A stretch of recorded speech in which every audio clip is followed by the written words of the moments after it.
Καλησπέρα, δεν έχει. Θα σας δείξω πώς λειτουργεί ο αυτοσχέδιος γρίλος που τον έχω πάντα μαζί μου στα εργαλεία. Κοιτάξτε πόσο μικρός είναι, περίπου όσο το κινητό. Σε ένα παλιότερο βίντεο είχα πει πως θα σας δείξω πώς λειτουργεί και μάλιστα μου το υποθύμισε ένα subscriber του καναλιού που δεν θυμάμαι αυτή τη στιγμή το όνομά του. Για να φτιάξετε ένα τέτοιο γρίλο θα πρέπει να χαλάσετε μία μπατερίτσα. Προσοχή όμως, η μπατερίτσα δεν θα πρέπει να έχει χρησιμοποιηθεί σε παλιότερο πέσιμο με τη μοτοσυκλέτα σας, διότι θα σας ρίξει το μηχανάκι στα σίγουρα. Είναι η λεγόμενη πατερίτσα της γαντεμιάς. Λοιπόν, πάμε να δούμε πώς σηκώνεται το πίσω μέρος της μηχανής.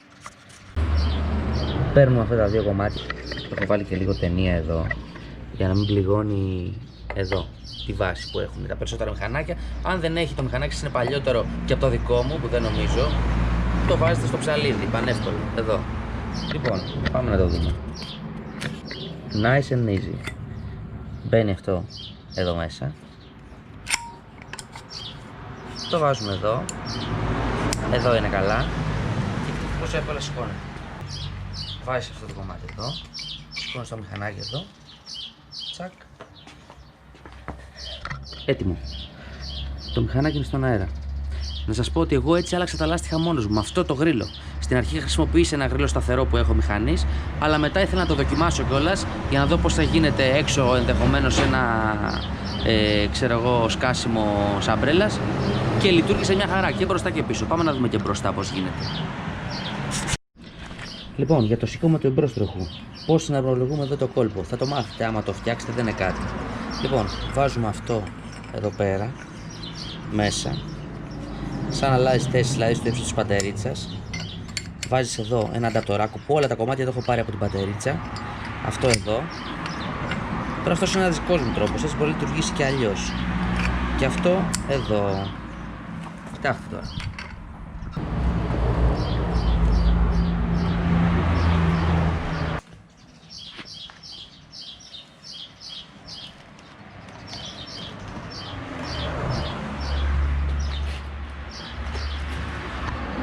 Να το. Ο τροχός είναι στον αέρα. Και όπως είπα, έτσι άλλαξα και λάστιχο στο μηχανάκι. Το έχω τοποθετήσει εδώ, δείτε. Αλλά τώρα αυτό είναι ένας τρόπος δικός μου. Μπορείτε να το βάλετε και στην ποδιά ή κάπου στο σκελετό. Εγώ δεν ήθελα να δίνω πίεση στην ποδιά. Αλλά πάντως αυτό σας το λέω με βεβαιότητα ότι είναι πολύ σταθερό. Δεν έχει κανένα θέμα. Τέλος, να σας πω ότι όπως είπα, αυτά τα έχω μέσα στο μηχανάκι. Δεν θέλω να τα βγάζω συνέχεια και να τα βάζω από τα εργαλεία μου. Έχω φτιάξει και για το σπίτι με πιο απλά υλικά. Αν δεν έχει κάποιος πατερίτσα ή δεν θέλει να πάει να χαλάσει μια, με ένα ξύλο ή με πολλά ξύλα. Εδώ έχω διάφορα, ξέρω εγώ, που έχω φτιάξει, όλα κάνουν την ίδια δουλειά. Ή κάτι μπορείτε να το φτιάξετε μόνοι σας, δεν είναι τίποτα.